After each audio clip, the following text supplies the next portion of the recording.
大家好，欢迎来到小静话天下，一起关心天下事。江教授最新的分享，跟大家分析美国的内部局势，对外部的战争也是内部的能量释放的一种方式。美国两党的竞争，川普要保住自己的总统大位，都可以用这场冲突解决。其实美国已经在内部战斗的边缘徘徊了，一起听听他的分析。 I want to introduce a new idea to you. Okay, it's called the law of proximity. The law of proximity, the idea is this. Whenever you play a game, you're not just playing one game. You're playing many, many different games. And the game that you choose to play is the one that is most proximate to you, the one that is most close to you. And that impacts your decision making the most. Okay, so that's the law of proximity. So let me explain to you what this means using an analogy, okay? Let's just use your life. You are playing actually multiple games every single day, all right? So let's examine this. The first game you play, of course, is the family game, right? So you might have parents and you have siblings, okay? And the game you're playing, of course, is to win attention from your parents. And to do so, depending on who your siblings are, you might use different strategies, including doing well in school or being a pain in the ass. Unfortunately, my kids choose to be a pain in the ass, okay? Yes. The parents are playing another game, which is social prestige, right? So they're competing against other parents to have the best family possible, all right? So, and then not only do you play a game at home, but you also play games at school, right? Right? So when you go to school, you're competing against your classmates for attention and popularity, but you're also playing a game in school to get the best grades so that you can get into a good college, right? Then you go to work, where you're competing in order to win the favor of your boss and to be popular among your colleagues. Then you play a city game where you live in Beijing and you want Beijing to be better than maybe Shanghai or Shenzhen, okay? And then you play a game of maybe a nation where you want China to be stronger than Japan, okay? So as you can see, every single day you're playing multiple games, even though you may not recognize it. And again, what's important is the game that is most important to you is the game which you are most close to, right? The one that you can see in front of you. Okay, does that make sense? Okay, but this is also true for nations as well, where we think that the game is between nations, but really the game is within nations. And the conflict within nations is the one conflict that determines how nations behave against each other. All right, so today what we will do is we will look at 3 examples of this, okay? We will look at the civil conflicts in America, in Israel, and in Iran to figure out why they behave the way they do, and then figure out how this war will progress. Okay, so clearly there is a civil conflict right now in America. Okay, you have the Democrats and you have the Republicans. Now what's odd is that even though these 2 different political parties are at war with each other, they both support the war because their calculus is different. Okay, so why do the Democrats support this war? Well, it's because they believe that this war will be extremely unpopular in America, which will allow the Democrats to dominate in the midterms in November and then win the presidential election in 2028.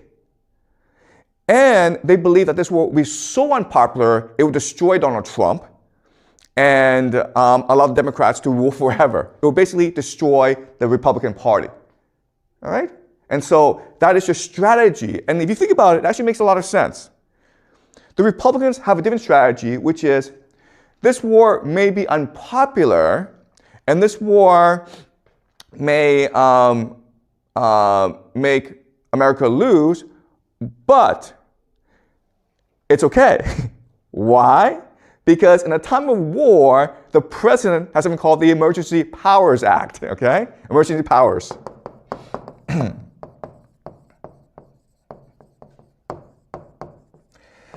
Emergency powers allows the president to essentially suspend the Constitution and to suspend or delay elections.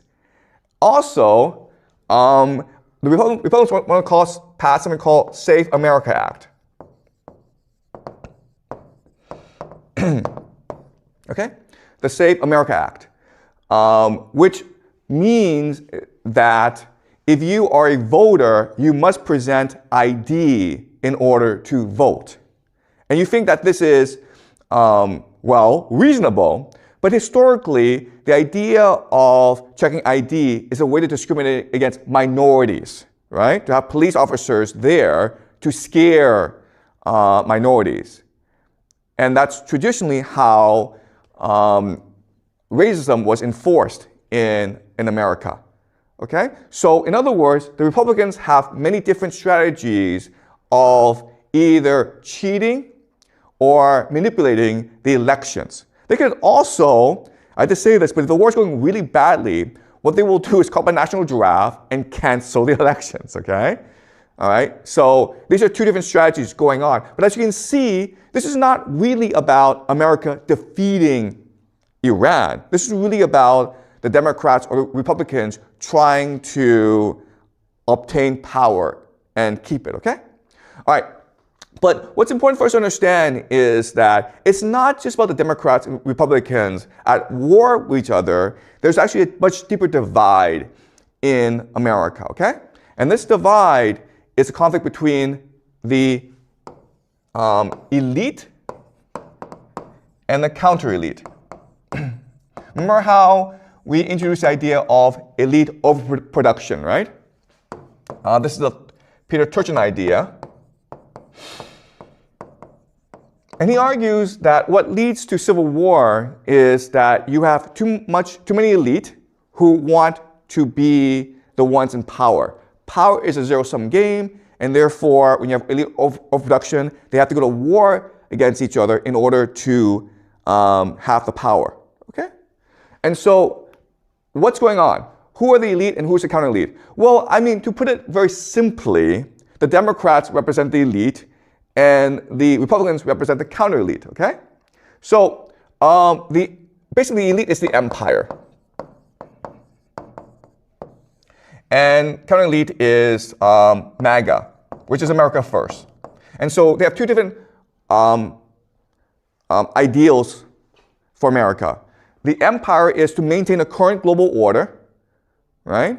And MAGA is to retreat back into the Western Hemisphere and focus on Americans' core national interests. Right? They're also divided into finance and AI. Okay?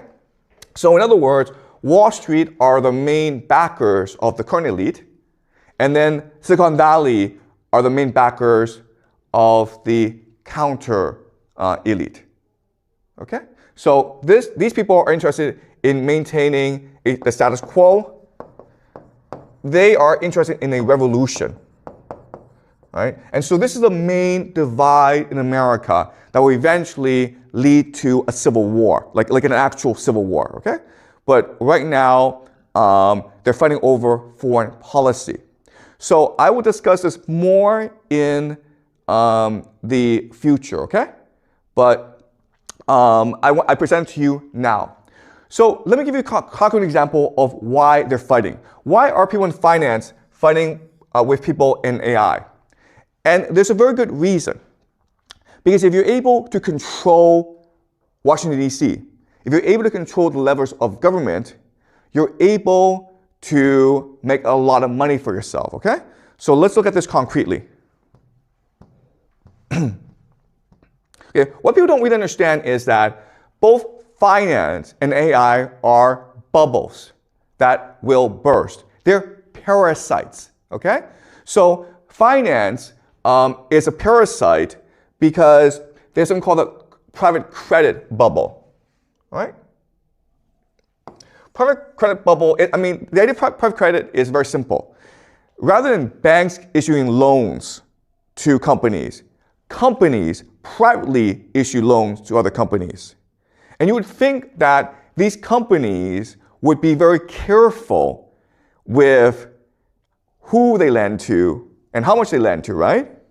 That's not true though, okay? Why? Because in 2008, these banks destroyed the global economy and the American government bailed them out, right? They suffered no consequences. This idea of moral hazard. If you do not suffer consequences for your stupidity, well, you're just going to be more stupid in the future, okay? So these companies believe that we control Washington, D.C., therefore we can be as risky and stupid as we want. So they're giving out lots and lots of silly loans to companies because they collect a fee for these loans, right? And then when these loans don't actually work out, meaning the companies go bankrupt, what they do is they say, oh, we'll lend you some more money to keep afloat, okay? So now this problem has reached about $2 trillion.